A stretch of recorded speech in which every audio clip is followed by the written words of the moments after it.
If you're here, you probably are on a similar path, or you're wisely trying to avoid it. Let's get straight to it. I've been living with metabolic syndrome for over 3 decades. You heard that right? 3 decades and counting. If you're a South Asian and wondering what is metabolic syndrome, most likely you are a candidate. I don't have to scare the living daylights out of you by quoting the statistics on metabolic syndrome. Its complications like cardiovascular disease, peripheral artery issues, chronic venous insufficiency, or stroke, especially among South Asians like me, a desi, and common speak. And I'm trying to find ways to gain some level of wellness. These days, with heart health on the radar, many of us rush to get calcium score. Yes, the relatively new test on the block. But do you understand that calcium score can raise even as your heart gets healthier? How do you interpret that? As you read about desis getting heart attacks and strokes and cardiac arrest just like that, and that too at a much earlier age than, say, the Europeans by a decade. I'm sure there is already a greater awareness of increased cardiovascular risk that the South Asians face. Research has found that this group, which makes up about 1/4 of the world's population, it looks like it's determined to keep its lead, has double the heart disease risk of people of European descent. What am I doing here on YouTube yapping? Nothing much. At 59, I have some serious health conditions and issues due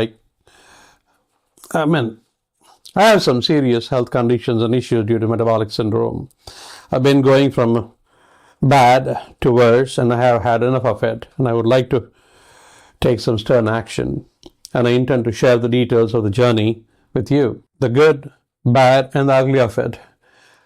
My health issues are both vascular and microvascular. If that medically confuses you, let me make it simple. The big pipes and the tiny, crucial capillaries. I have cardiovascular disease. A varus of stents is what my heart is. Also, I had a cabbage, peripheral neuropathy, diabetic retinopathy, sleep apnea, arthritis, many other conditions. The list goes on, and every winter it all gets worse. The seasonal depression setting in.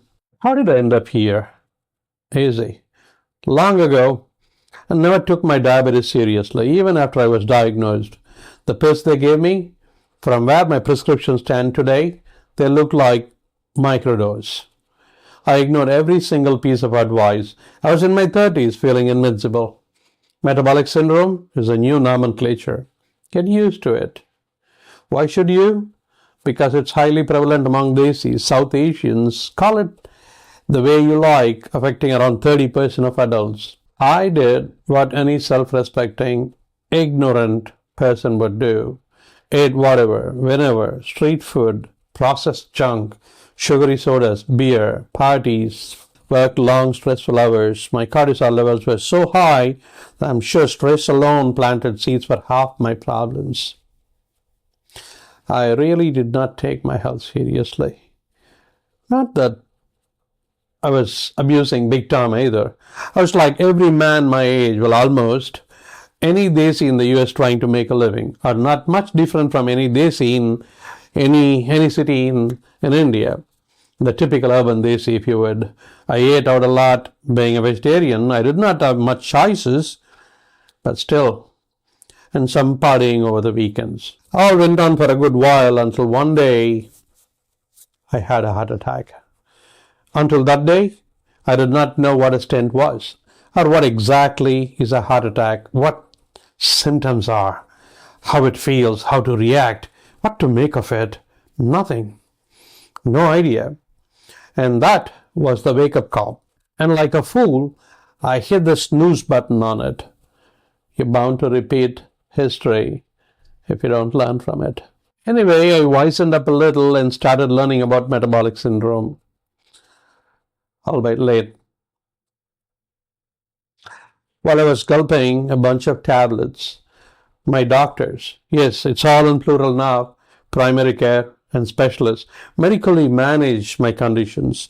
Every time my disease progresses or my symptoms get worse, like my blood sugar going up or my blood pressure going up, I get more pills or higher dosages or both. I realized this to be a vicious, never-ending cycle. I needed to do something about it, so I started to learn about metabolic syndrome. The biggest difficulty is not in understanding the science behind it, but in sifting the fluff and the pseudoscience from the real McCoy. Today, social media is full of influencers talking about metabolic syndrome, how to beat it, by drinking one glass of this or one glass of that a day for 7 days. Like some YouTuber talking about blood sugar levels and how it can be controlled by moving your calf muscles just for 5 hours every day while sitting around. Just like that. You get the drift. I felt that I need to share what I'm trying to learn in managing my conditions better. Because as chronic the metabolic syndrome is, it's mostly in your hands to keep it under control, reverse in some cases, or stay clear of it, as the case may be. In short, everyone needs to develop a serious scientific temper, but not gullible. Be not gullible and fall for everything that is thrown at, especially when thrown with some lemon, ginger, and honey, the fancy stuff. It would begin to sound quite credible then. I stumbled on this quote by Lao Tzu. The greatest gift you have to give is that of your own self-transformation. It hit me. My transformation had to start with the understanding of the fundamentals, my own metabolism. This word, metabolism, comes from the Greek metabole. It means change. A cell, a tissue, your entire body, it cannot change its behavior without altering its metabolism. The cause of my issues and the remedy, they both lie at cellular and systemic levels. It's all about change that would impact the body at both the levels. For years, my checkups followed a script. See the cardiologist, get the blood work done. LDL, triglycerides. A1C, HDL. That's the default report card. And as long as I keep my levels within range, I'm good. But they miss a lot. They are a blurry, incomplete picture. My biggest non-negotiable battles, blood sugar and blood pressure. Keeping these two in a happy zone is the absolute bedrock of stopping the syndrome from spreading more chaos. You can look it up. The damage is everywhere. They affect the nerves, eyes, kidneys. The list goes on. Oh, the heart, the plaques of the heart. Maybe one cannot roll back what's done, but I'm certain that one can stop its progression, stabilize it, and prevent new damage. That's all.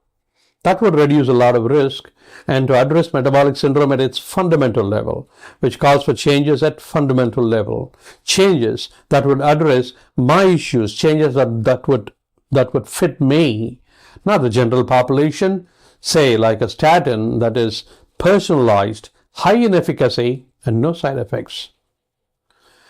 Let's say I focus on the control of blood pressure, blood sugar, and improve my cholesterol numbers, lower triglycerides, raise the good HDL.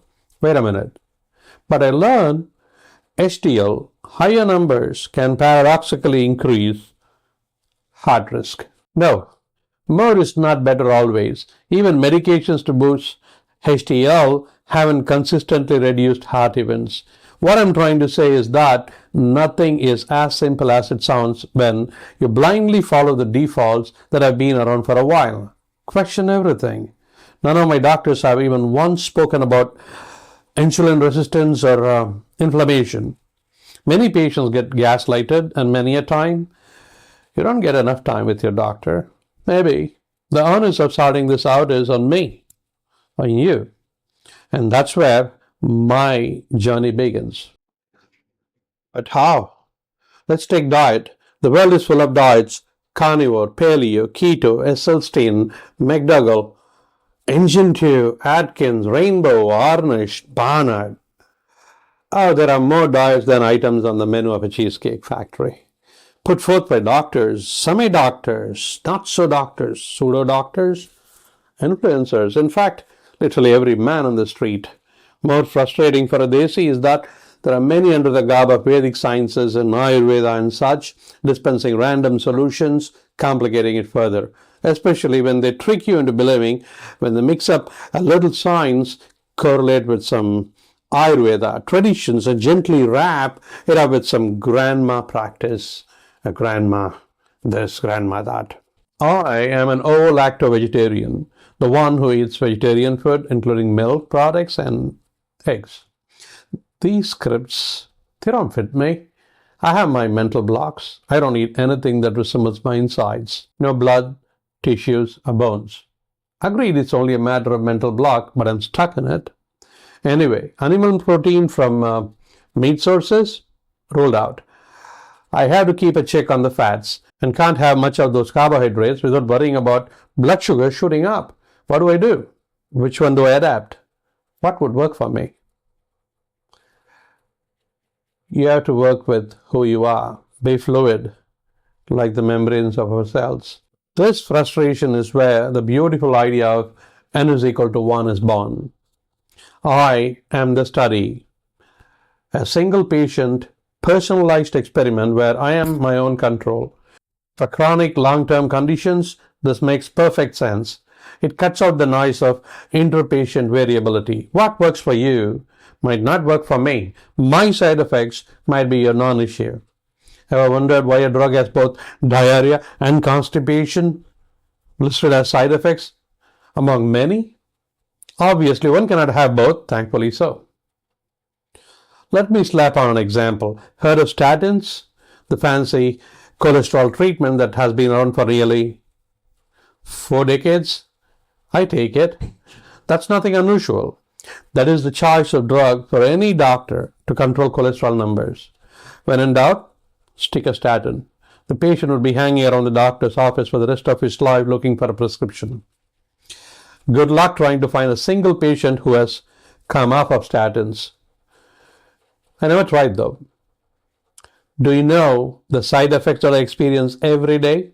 The muscle aches, the brain fog, bloating, diarrhea, fatigue, and weakness. Always tired, but have difficulty sleeping, but dizzy. But that is not the bad part. It shoots up the liver enzymes, meaning it's not good for your liver. The organ that metabolizes the very medication I take, the very organ that is the central character in the management of metabolic syndrome. Muscle damage. I've lost all the muscles that I had. Aging? Could be. Not that I was a rock before. Maybe a pebble, a medium-sized pebble. And now I'm a small pebbleette. And even those leftover muscles are aching constantly. To showcase, I have my left shoulder frozen for more than a year. Hair loss, do I have to say anything at all? And all this from just one pill, and I take a bunch of medications. Imagine the side effects and their collective spirited assault on me. Reddy's rice and statins both lower cholesterol by blocking the same enzyme. But one should take statins that are FDA-approved, standardized drug. Then why the problem? Sadly, pharmacogenomics, the personalized treatment to determine which medications will be most effective or cause lesser or fewer side effects. Again, fewer side effects, not without any, based on your genes. Preventive care mostly is about wellness, and I believe it's all in your hands. You take control of your lifestyle and lower risks. Healthcare does what it does. My wellness is my responsibility. We are all so biologically unique. How can one pill work exact the same way for everyone? Precision, individualized care, that's the future.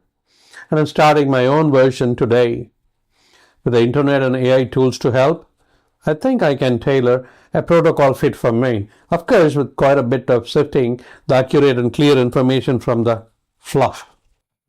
After years of reading, trial and error, especially focusing on South Asian health, we are genetically prone to this. I've distilled my approach into a framework. I call it 4 quadrants. Why South Asians? Because South Asians have a significantly higher genetic and physiological predisposition to metabolic syndrome. What is so special about a Desi, like me? Higher body fat percentage, lower muscle mass, increased inflammation, altered fat sugar metabolism, all elevate the risk of cardiometabolic issues. This journey is about 4 entities, 2 positives, 2 negatives. Let's start with the positives.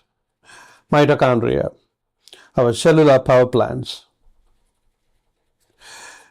We need to bring back energy and positive spirit at a fundamental level. And why go to such microscopic levels? Because that is where the energy for your body is created. Having healthy functioning mitochondria is crucial for energy, brain function, metabolism, and aging. In a way, everything that has to do with metabolism. Metabolism, that's your body's process of turning food and drinks into energy to fuel everything it does, from breathing and thinking to moving and growing, involving chemical reactions that break down nutrients and build tissues. Essentially, it's how your body creates and uses energy to stay alive and function even while resting. Okay, but what happens when there is a dysfunction, fatigue, cognitive decline, heart issues, and the real demon, chronic diseases? What do I mean by chronic? It's like the heartbeat, always around, sometimes bothering more, sometimes bothering just about, but always around. You might miss a beat, but chronic does not miss a jack. It's that committed into grinding you down. So take care of this little organella. The second positive, gut microbes, our inner universe. Nurturing a good gut balance regulates everything from immunity and heart health to our very mood and mental health. With trillions in head count that outnumber the total cells in your body, they almost act like an organ. They help digest food and absorb nutrients. If you have not heard of short-chain fatty acids, so far you're living under a rock. They make vitamins that your body needs, develop immune system, and school it to tolerate the harmless food substances and the beneficial bacteria while remaining vigilant against real threats. It strengthens the intestinal lining, the physical barrier that prevents harmful bacteria and toxins from entering your bloodstream.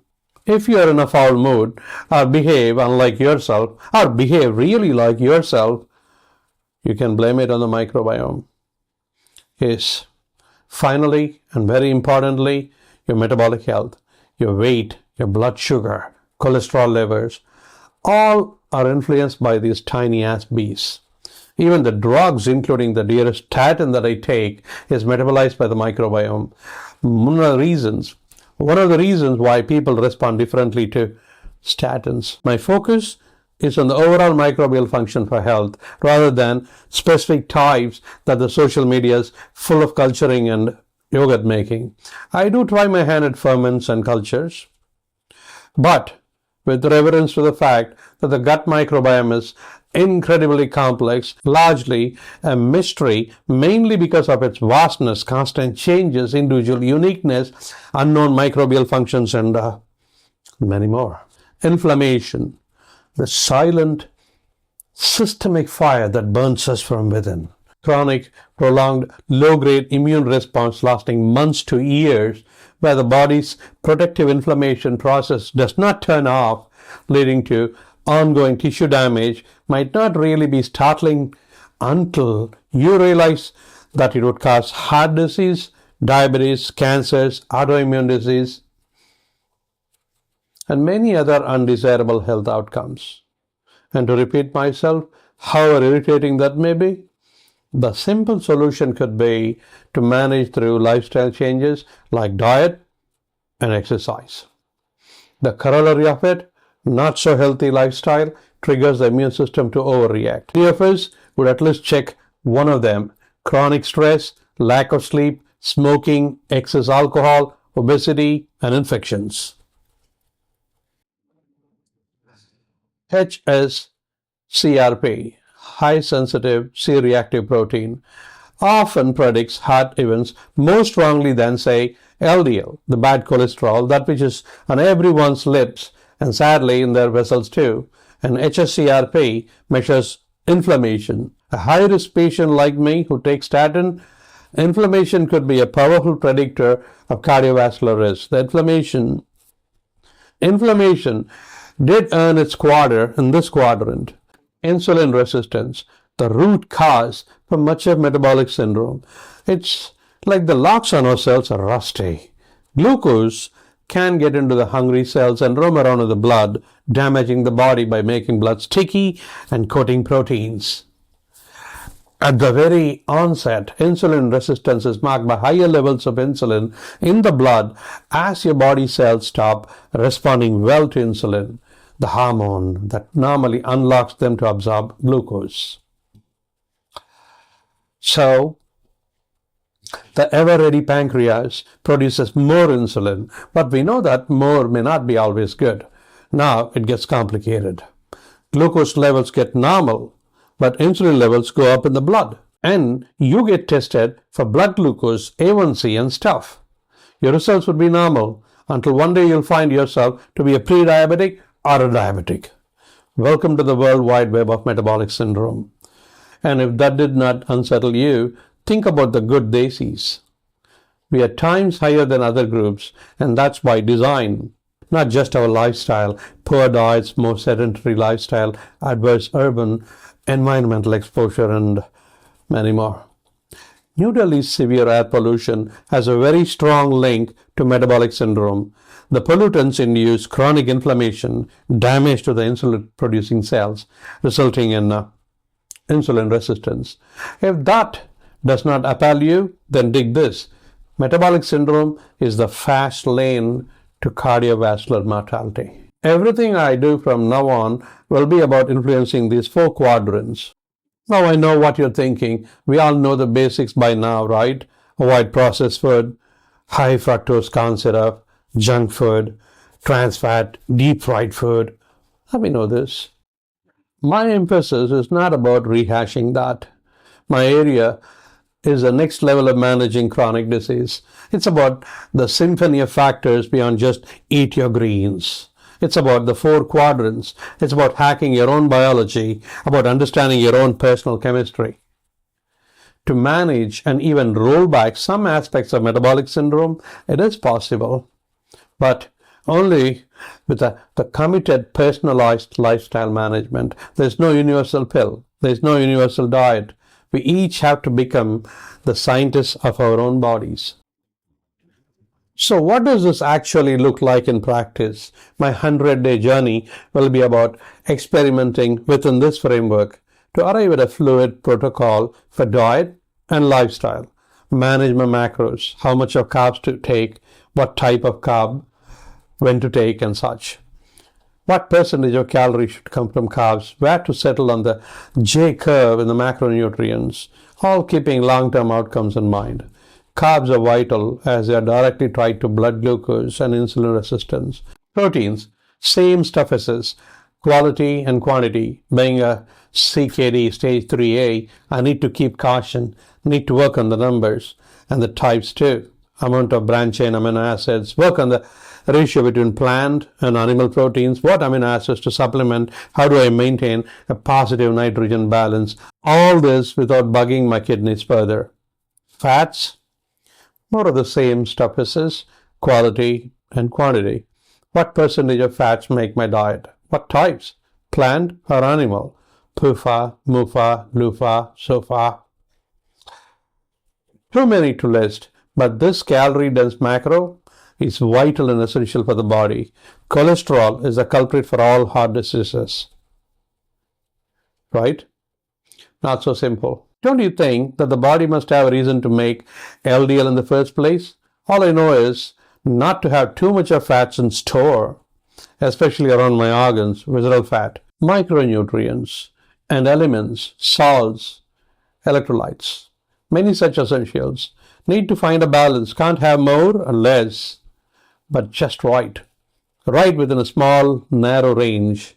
Kind of finding one's own Goldilocks zone. And throw in some herbs, concoctions and contraptions, supplements, biochemicals, personalized snacks, and whatever I could think would help me achieve my goals. What is goal setting without some exercise, walking, meditation, pranayama, the simple breathing techniques, and other lifestyle factors thrown into the mix? And I shall share my journey on YouTube, 100 days of 100-second YouTube shots. Not much demand on your attention span. And for the keen ones, I shall update regularly on the status with some longer videos demanding and testing your attention span. I would like to talk about my understanding of plaques, how we can make them less dangerous, reduce cardiac risk, understanding what levers to pull to keep myself in the Goldilocks zone, managing my macros and micros, getting enough fiber, sleep, reducing stress, oxidative stress, stabilizing blood sugar, smart training to prevent further muscle loss, possibly rebuild some, understand the art of intermittent fasting and autophagy, analyze methylation efficiency. The list goes on. I intend to develop a disciplined rhythm, call it a toolkit, if you would, contextualizing what works for me and the risks that I carry, create a personalized wellness plan. I shall share these experiments, my data, my wins, my setbacks. I'll deep dive into each quadrant, into each strategy. This isn't about perfection. It's about the process of building my own protocol, which I plan to follow for the coming 2 years. Did I say 2? Okay. Progressive improvement of sorts. And every day I shall address at least one aspect of my protocol, all within the 100 seconds of YouTube shots. There's a saying in Hindi, Hathi ke pag mein sabka pag. All animal footprints fall within an elephant's footprint. With metabolic syndrome being a chronic disease, addressing that would encompass many aspects of everyday health and wellness for folks who just care to improve their fitness, for those who struggle with losing weight, for those with any other issues or even personal care, beauty. My videos are to help you build your own scientific temper-driven protocol with a deep understanding of the 4 quadrants. If you are healthy and watching this, don't click away. This might be your most important preemptive strike. Trust me, one day this will become relevant. Life has a way of teaching us that. So, subscribe. Hit the bell. Hit the bell icon. Join me on this 100-day journey of self-transformation. Let's learn, experiment, and build our own unique paths to better health together. Because the greatest project you'll ever work on is you. See you on day 1.